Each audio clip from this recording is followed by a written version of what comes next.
Hello everyone, कैसे हो आप सब। आई होप आप सब बहुत अच्छे होंगे। आज हम बिहार स्टेट बोर्ड की 5वीं कक्षा की हिंदी की पाठ्य पुस्तक का 12वां पाठ पढ़ेंगे, जिसका नाम है कविता का कमाल। यह एक बहुत ही सुंदर कहानी है। तो कहानी की शुरुआत इस तरह से होती है। बहुत पुरानी बात है। मदन नाम का एक लड़का अपनी विधवा माँ के साथ गाँव में रहता था। यानी कि उसके पापा नहीं थे, वो सिर्फ अपनी माँ के साथ ही अपने गाँव में रहता था। माँ बेटा बहुत गरीब थे और उनके पास कमाई का कोई साधन ना था। फिर भी मदन दिन भर खेल कूद में ही समय बिता देता था। तंग आकर एक दिन उसकी माँ ने कहा, अब मैं तुझे बैठाकर नहीं खिला सकती, जा कुछ पैसे कमा कर ला।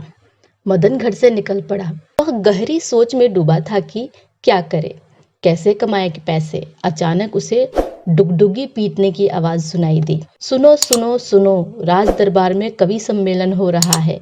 सबसे अच्छे कविता सुनाने वाले को 100 अशर्फियाँ इनाम में मिलेंगी।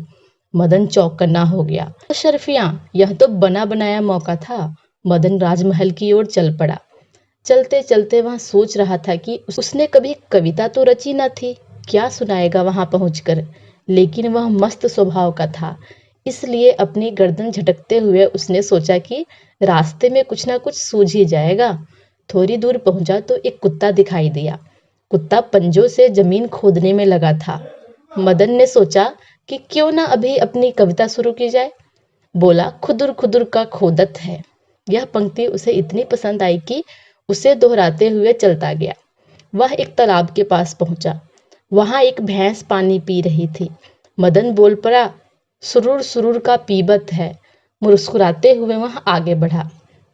इतने में एक पेड़ की डाल पर चिड़िया बैठी दिखाई पड़ी। वह पत्तियों के बीच से सिर निकालकर इधर उधर झांक रही थी। देखते ही मदन के मुंह से निकल पड़ा, ताक झांक का खोजत है। तीनों पंक्तियों को रटते हुए वह चलता गया। रटते रटते उसे अपने आप और पंक्ति सूझ गई। हम जानत का ढूंढत है। अब तो सचमुच उसके मन में लड्डू फूटने लगे। कितने आराम से वह कविता रचता चला जा रहा था। तभी सर्र की आवाज सुनाई पड़ी। मदन ने चौंक कर देखा कि एक सांप रेंगता हुआ जा रहा है। तुरंत ही उसने आगे की पंक्तियां भी तैयार कर ली। सरक सरक कहाँ भागत है, जानत हो हम देखत है, हमसे ना बच सकत है। अब सिर्फ एक पंक्ति बाकी रह गई थी, पर मदन निश्चिंत था कि वह पंक्ति भी चलते चलते सूझ जाएगी। राजधानी पहुंचा तो राजमहल का रास्ता ढूंढने की समस्या खड़ी हुई। पास में खड़े एक आदमी ने मदन से पूछा, भैया आपको राजमहल का रास्ता मालूम है। क्यों नहीं, मुझे नहीं तो और किसे मालूम होगा, उस आदमी ने उत्तर दिया। मदन ने सोचा कि जरूर यहाँ राजमहल का ही कोई कर्मचारी होगा। उसने पूछा, आप कौन है साहब। उत्तर मिला, धन्नू शाह भाई, भन्नू शाह। मदन के दिमाग में एकाएक बिजली कौंधी। धन्नू शाह भाई भन्नू शाह, क्या बढ़िया शब्द थे। उसने इन्हीं शब्दों से अपनी कविता की अंतिम पंक्ति बना डाली। वह खुशी खुशी राजमहल पहुंचा।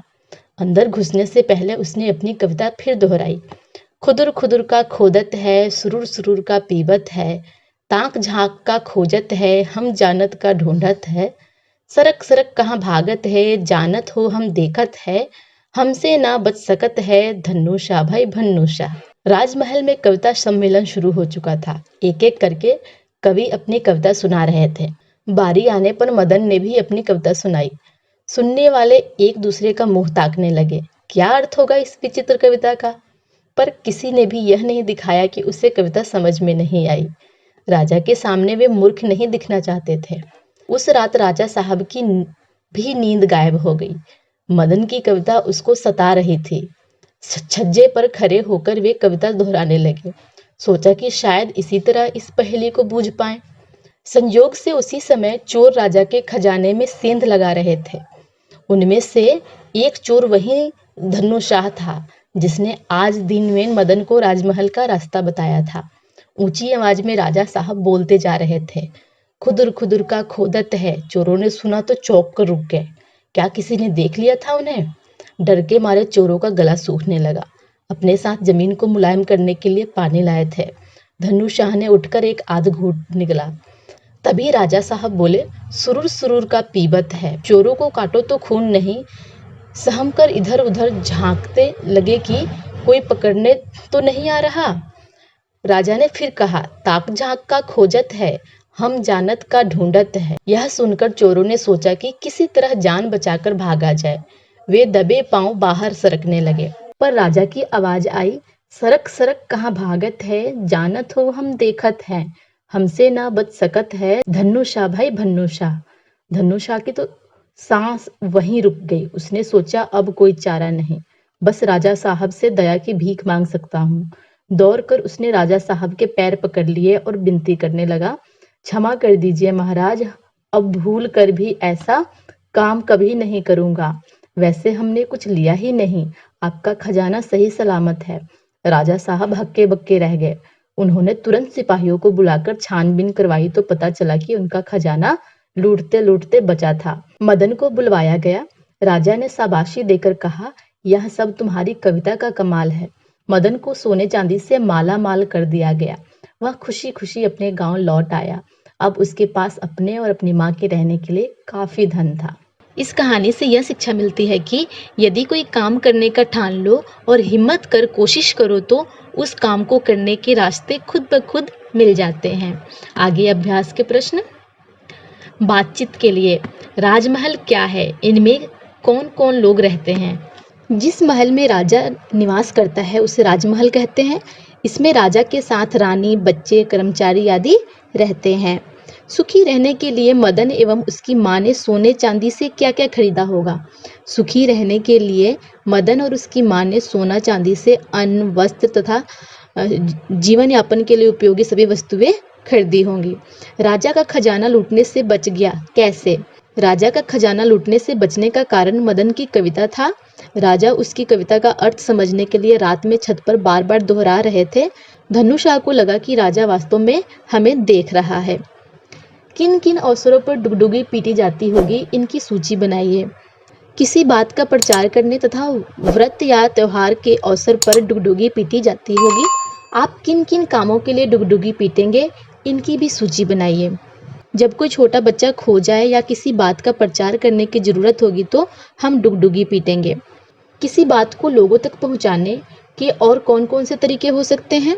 किसी बात को लोगों तक पहुंचाने के अन्य साधन रेडियो, समाचार पत्र, दूरदर्शन यानी कि टीवी तथा लाउड स्पीकर हैं। माँ ने तंग आकर मदन से क्या कहा? माँ ने तंग आकर मदन से कहा, अब मैं तुम्हें बैठाकर नहीं खिला सकती, जा कुछ पैसे कमा कर ला। मदन को कविता रचने की प्रेरणा किन किन चीजों से मिली? मदन को कविता रचने की प्रेरणा कुत्ता, भैंस, चिड़िया, सांप तथा धन्नुशाह से मिली। धन्नुशाह को महल का रास्ता इतनी अच्छी तरह क्यों मालूम था? धन्नुशाह राजा का कर्मचारी था, इसलिए उसे महल का रास्ता अच्छी तरह मालूम था। मदन को कविता रचने की आवश्यकता क्यों पड़ी? मदन को माँ ने धन कमाकर लाने को कहा था। अचानक उसे डुगडुगी की आवाज़ सुनाई पड़ी। कविता सम्मेलन में शामिल होने के लिए उसे कविता रचने की जरूरत पड़ी। राजा ने मदन को शाबाशी व इनाम क्यों दिया?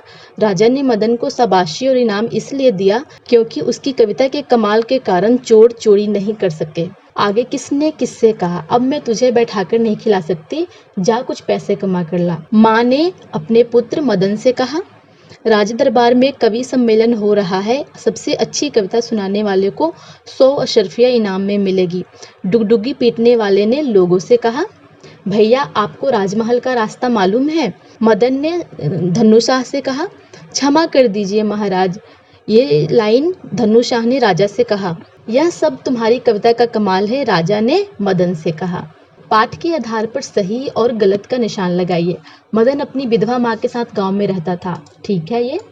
राजमहल में एक संगीत प्रतियोगिता का आयोजन हो रहा था, गलत है। मदन चलते चलते एक नदी के पास पहुंचा। मदन को राजा ने सोने चांदी से मालामाल कर दिया, सही है। आगे आपकी समझ से, ज़्यादा टीवी देखने के कारण तंग आकर आपकी माँ या पिताजी आपको क्या कहते हैं? ज़्यादा टीवी देखने पर माँ और पिताजी डांटते हैं क्योंकि अधिक टीवी देखने से आंख खराब होता है। मदन की कविता को सभी लोग विचित्र क्यों मान रहे थे? मदन की कविता की सभी लोग विचित्र इसलिए मान रहे थे क्योंकि किसी को भी कविता का अर्थ समझ में नहीं आ रहा था। अशर्फिया क्या होती है? अगर कोई आपको 100 अशर्फिया दे तो आप उनका क्या करेंगे? अशर्फिया सोना चांदी के सिक्के होते हैं। यदि कोई मुझे 100 अशर्फिया दे तो मैं उनको बेचकर कोई बिजनेस करूंगी या व्यवसाय करूंगी। भाषा के नियम, रटते रटते उसे अपने आप एक पंक्ति सूझ गई। इस पंक्ति में रटते शब्द का 2 बार प्रयोग हुआ है। इस तरह के अन्य शब्द पाठ से ढूंढकर लिखिए। सरक सरक, सुरुर सुरुर, खुदुर खुदुर। इन मुहावरों का वाक्यों में प्रयोग करते हुए अर्थ बताइए। काटो तो खून नहीं, यानी कि बिल्कुल सुन्न हो जाना। बड़े भाई की डांट सुनकर गोलू को काटो तो खून नहीं था। हक्का बक्का रह जाना, यानी कि हैरान रह जाना। मोहन का उत्तर सुनकर शिक्षक हक्का बक्का रह गए। दया की भीख मांगना, यानी कि विनती करना। माँ अपने बेटे के स्वास्थ्य के लिए भगवान से दया की भीख मांगी। माला माल कर देना, बहुत सारा धन देना। राजा ने मदन को माला माल कर दिया। मन में लड्डू फूटना, बहुत खुश होना। परीक्षा में प्रथम आने पर उसके मन में लड्डू फूट रहे थे। काम तमाम कर देना, यानी कि खत्म कर देना। सेना ने आतंकवादी का काम तमाम कर दिया। पाठ में से वर्तमान काल, भूतकाल और भविष्य काल वाले 3-3 वाक्य छांट कर लिखिए। वर्तमान काल वाले वाक्य लिखेंगे। राज दरबार में कवि सम्मेलन हो रहा है। सुरूर सुरूर का पीबत है। हम जानत है का ढूंढत है। भूतकाल, वह मस्त स्वभाव का था। एक भैंस पानी पी रही थी। एक सांप रेंगता जा रहा था। भविष्य काल, कविता सुनने वालों को अशर्फिया इनाम में मिलेगी। रास्ते में कुछ ना कुछ सूझ ही जाएगा। यह राजमहल का कोई कर्मचारी होगा। आप और भी दूसरे वाक्य इस पाठ में से ढूंढकर लिख सकते हैं। पाठ में कविता को विचित्र कहा गया है। आप कविता के लिए किन विशेषण शब्दों का प्रयोग करेंगे? विशेषण मतलब कविता की विशेषता। अनोखा, अद्भुत, अपूर्व। इनके लिए भी 2-2 विशेषण शब्द बताइए। जैसे माँ के लिए विशेषण दयालु, सहनशील। महल के लिए सुंदर और विशाल। मदन की विशेषता हो सकती है मस्त और खेल प्रिय। विराम चिन्ह, नीचे दिए गए वाक्यों में सही विराम चिन्ह लगाइए। मदन ने कहा, महाराज मैंने बहुत अच्छी कविता बनाई है। अब मदन ने कहा के बाद यहाँ पे कॉमा आएगा। चोरों ने सारा धन चुरा लिया, पूर्ण विराम। कहाँ चल दिए, ये प्रश्न चिन्ह। बाप रे, इतना पैसा कहाँ से आया, प्रश्न चिन्ह। क्या सुरुर सुरुर बोल रहे हो, यहाँ पर भी प्रश्न चिन्ह आएगा। संवाद और अभिनय। संवाद और अभिनय का अर्थ है कि डायलॉग्स बोलना और नाटक खेलना, इस तरह का चीजें। कविता का कमाल, कहानी का कक्षा या विद्यालय में मंचन कीजिए। कविता का कमाल का अभी जो कहानी हमने पढ़ा, इसको अपने कक्षा में या फिर घर पे हैं तो घर में अपने परिवार के साथ एक नाटक के रूप में खेलिए। आप इस नाटक में किस पात्र की भूमिका निभाना चाहेंगे और क्यों? मैं इस नाटक में मदन की भूमिका निभाना चाहूंगी, क्योंकि इससे मुझे शाबाशी मिलेगी। मंचन के लिए आपको किन किन पात्रों और सामानों की जरूरत पड़ेगी, एक सूची बनाइए। मंचन के लिए माँ, मदन, डुगडुगी वाला, धनुषा, राजा, कविगण आदि पात्रों की, और पर्दा, लाइट, पोशाक, साड़ी, पाउडर, रंग आदि सामानों की जरूरत पड़ेगी। आपकी कल्पना और कलम। अगर मदन यह कहानी सुनाता तो कैसे सुनाता? मदन की जगह स्वयं को रखते हुए कविता का कमाल कहानी सुनाइए और लिखिए। कहानी का शीर्षक किस आधार पर रखा गया होगा? कहानी का शीर्षक घटना के आधार पर रखा गया होगा। कविता पाठ के कारण ही चोरों ने चोरी नहीं की। उसे लगा कि राजा हमारे हर कार्य को देख रहा है, इसलिए धनुषशाह राजा से क्षमादान मांगने लगा। यह उसकी कविता का कमाल था। आप कहानी के लिए कोई 2 मजेदार शीर्षक सुझाइए। साथ ही यह भी बताइए कि आपने ये शीर्षक क्यों रखे हैं। इस कहानी का और नाम हो सकता था अनोखी या फिर दूरदर्शी मदन। अनोखी इसलिए क्योंकि यह कविता बहुत अनोखी थी, इसका अर्थ किसी को समझ नहीं आ रहा था। और दूरदर्शी मदन इसलिए क्योंकि मदन जो था वो दूरदर्शी था और उसकी कविता के कारण ही खजाना लूटने से बच गया। पाठ में से कोई 3 सवाल बनाइए जिनके उत्तर हाँ नहीं में होगा, जिनमें क्यों का जवाब देना होगा, जिनमें क्या का जवाब देना होगा। तो पहला, क्या किसी ने देख लिया था उन्हें? उत्तर इसका नहीं में होगा, नहीं। मदन राजमहल गया, क्यों गया? माँ बेटा बहुत गरीब थे, क्या थे? आगे बूझो तो जानो। दीदी की शादी में आए सजधज 16 बाराती, बाराती जन जो भी आए उनको गुझिया ही भाती। 4-4 तो बरो बरो को, मुनिया को 2 दी जाती। 8 बरे तब शेष लड़कियां, कुल कितनी गुजिया खाती। इस पहेली का क्या अर्थ होगा, थोड़ा सा सोचिए। 16 बाराती हैं जिसमें से 8 बड़े हैं और बाकी मुनिया है यानी कि लड़कियां हैं, और बड़ों को 4-4 गुजिया दी जाती है और लड़कियों को 2 दी जाती है।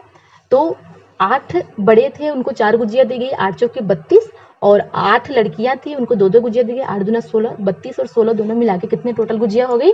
48। तो कुल कितनी गुजिया खाया उन्होंने? 48 गुजिया। तो यह था 12वां पाठ कविता का कमाल। आई होप आपको अच्छे से समझ आ गया होगा, और कोई भी डाउट और सुझाव हो तो आप हमें कमेंट करके जरूर बताइएगा। साथ ही अपने दोस्तों को वीडियो शेयर कीजिए। अगर आप हमारे चैनल पर नए हैं तो लाइक, सब्सक्राइब और शेयर कर दीजिए ताकि आपको हमारे हर नए वीडियो का नोटिफिकेशन मिलता रहे। इस लेसन का सोल्यूशन का स्क्रीनशॉट आपको वीडियो के एंड में मिल जाएगा। इसी के साथ मैं विदा लेती हूँ। बाय बाय, शब्बा खैर, अपना ख्याल रखिएगा। धन्यवाद।